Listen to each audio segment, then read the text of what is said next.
17 mai, la journée dédiée certainement à la libération de la République démocratique du Congo après 32 ans des dictatures moboussiennes. Mais focus aujourd'hui sur les violences faites ou les violences sexuelles.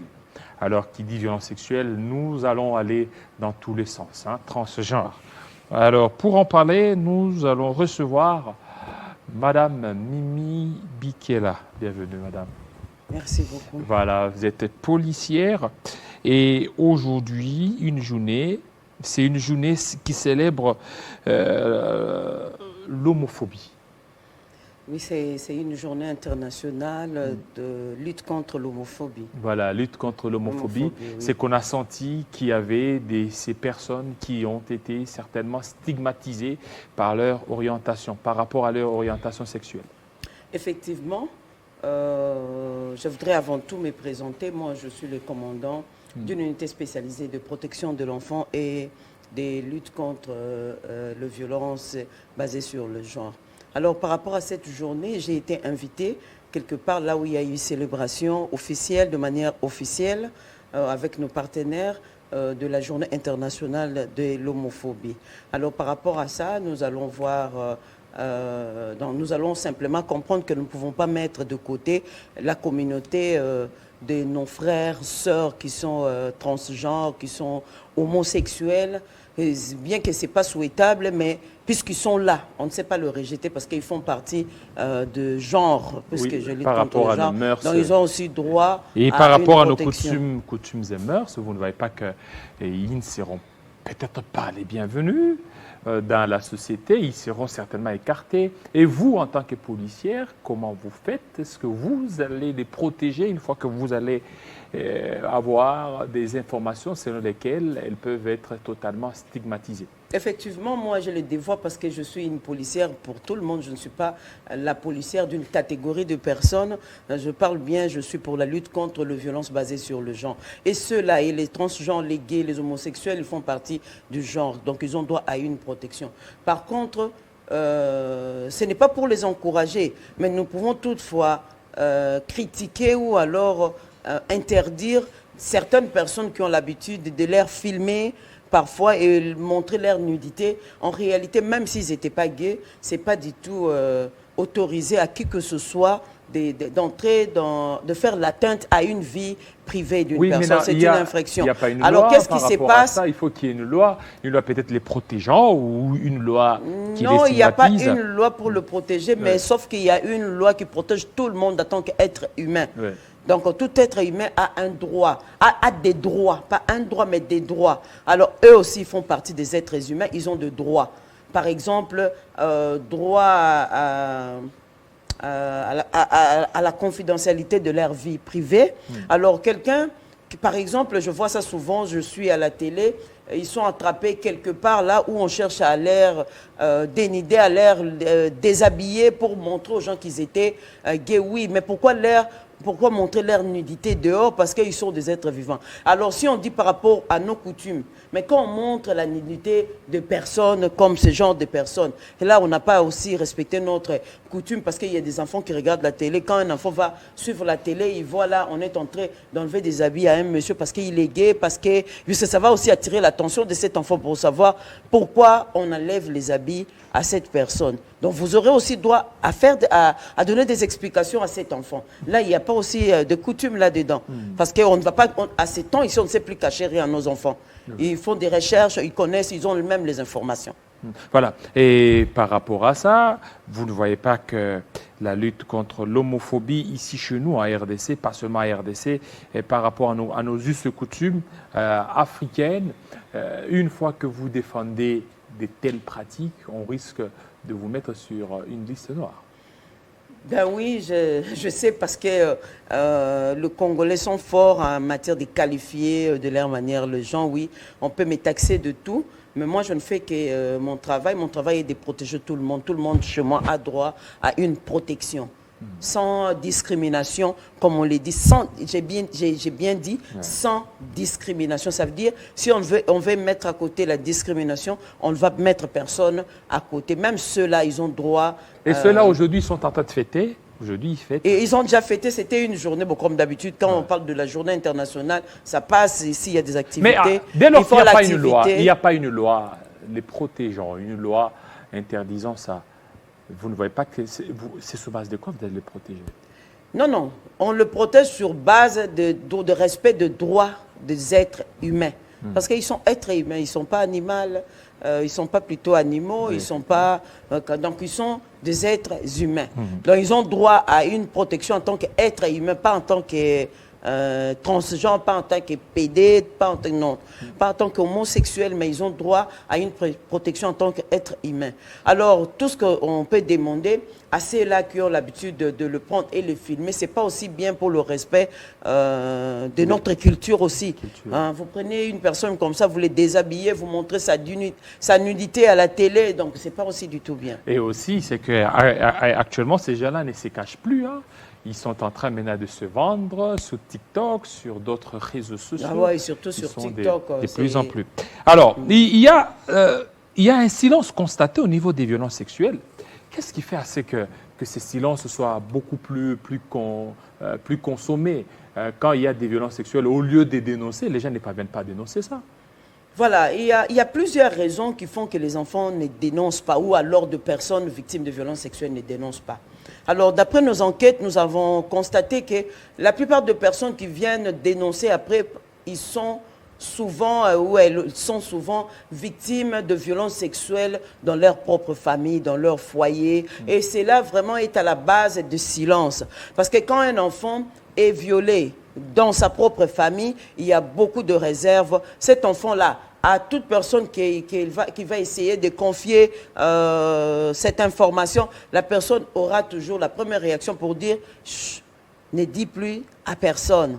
Garde ça pour toi. Même moi-même, je sais comment je vais faire. Alors, ces silences font souffrir beaucoup de personnes, beaucoup d'enfants. Et aussi certaines personnes, par rapport aux renommées de leur famille, ils préfèrent garder de telles situations pour dire que si aujourd'hui vous publiez la situation de l'enfant, demain qui viendra encore le prendre au mariage, parce qu'il y a de ces familles-là, quand ils entendent déjà dans cette famille, il y a deux filles violées, et que vous venez avec votre proposition, dit j'ai trouvé une femme dans cette famille, on vous dit non, non, dans quelle famille?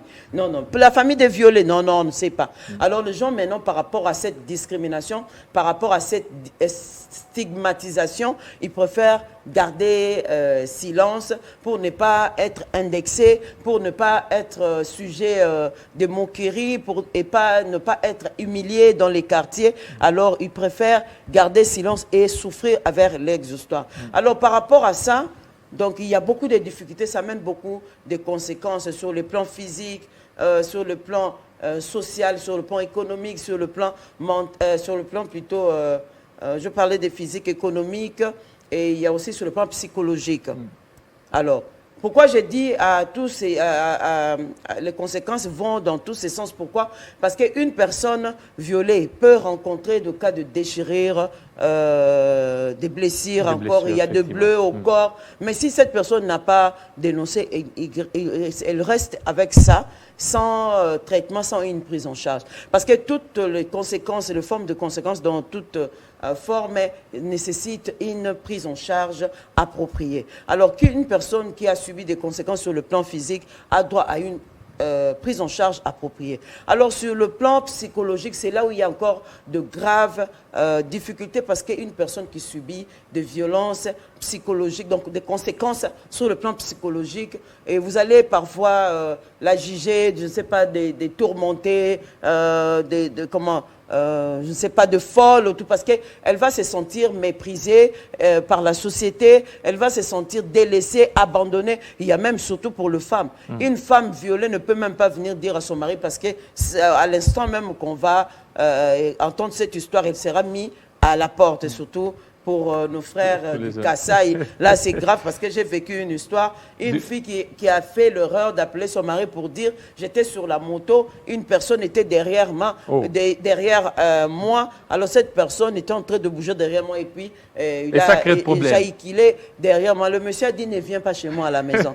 Donc, tu vois un peu pour des choses comme ça, la femme va préférer garder son silence, souffrir avec cette histoire au lieu de dire à son mari qu'il va aussitôt la mettre à la porte. Alors maintenant, par rapport à ça, vous, vous êtes beaucoup plus dans cette unité spéciale de pouvoir protéger. Qu'est-ce que vous faites par rapport à ça? Des tels cas, comme le cas que vous venez d'évoquer, comment vous allez faire? Vous allez appeler le mari, vous allez faire quoi? La femme qui n'arrive pas à rentrer chez elle à la maison parce qu'il y a un monsieur qui aurait éjaculé derrière elle et tout ça. Et maintenant, vous, lorsqu'on vous soumet de tels cas, qu'est-ce que vous allez faire? Donc, nous, à notre niveau, on ne sait pas s'ingérer totalement dans le foyer d'autrui parce que quand il s'agit, parce que ces hommes-là ne vont pas dire je l'ai mis à la porte parce qu'on l'a, non, il va dire dans notre coutume. Alors les gens oublient que quand la loi parle de coutume, c'est thèse. Donc c'est la loi qui est au-dessus de coutume. Mais alors ces gens-là, et c'est tellement ancré dans la tête, ce sont des stéréotypes. Nos sœurs kassaïennes et nos frères kassaïens savent que quand une fille fait comme ça et que le mari dit ne vient pas, on doit chercher d'abord à faire le rituel avant qu'elle rentre à la maison. Ça, nous, on ne sait pas intervenir. Mais si cette femme a le courage de venir dire à la maison, mon mari m'a mis à la porte parce qu'il y a ceci, en ce moment-là, on peut inviter.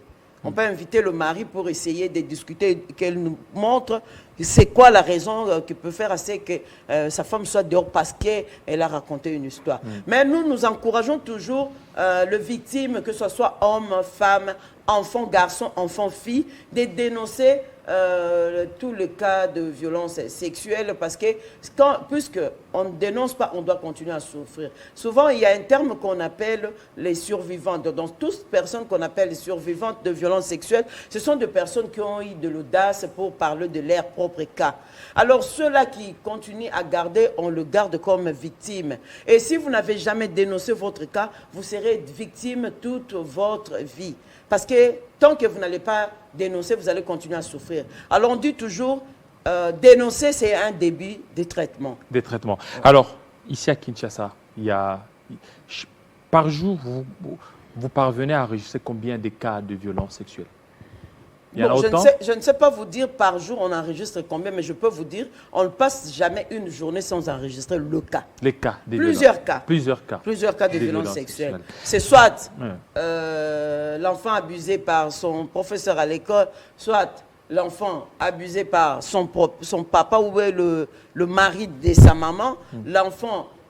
bon, souvent, il y a de rares cas, donc, je me dis même, il n'y a pas de cas des enfants qui viennent nous dire que ma marâtre m'a violé. Non, ça n'existe pas. On entend souvent le mari de ma maman a abusé de moi. On a même eu un grave cas où les deux dames se présentent à la police, la maman grosse, l'enfant grosse, tous les deux étaient engrossés par le mari de la maman, au même moment. Voilà. Et maintenant, et par rapport à ça, vous êtes d'une unité spécialisée par rapport à la lutte contre les violences sexuelles. Est-ce que vous menez aussi des suivis? C'est-à-dire que lorsqu'on vient dénoncer et que vous mettez la main sur l'incriminé, est-ce que l'incriminé on l'arrête comme il se doit ou après quelque temps, il est libéré? Vous faites aussi des suivis? Non, vous savez, dans le processus de tous les dossiers de violences sexuelles, il y a le respect des procédures. Dans le respect des procédures, chacun prend sa part.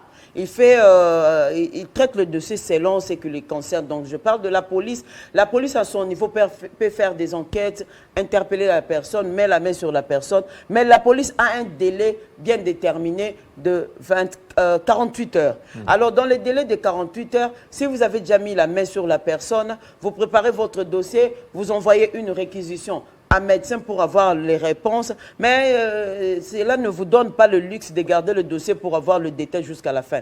Donc, par rapport à ces délais, on doit envoyer le dossier, comme on dit toujours, tous les dossiers sont le dossier du procureur, on doit envoyer le dossier au parquet. Alors, une fois que le dossier est envoyé au parquet, la police est totalement dessaisie. Il n'y a pas de suivi à faire là-dessus.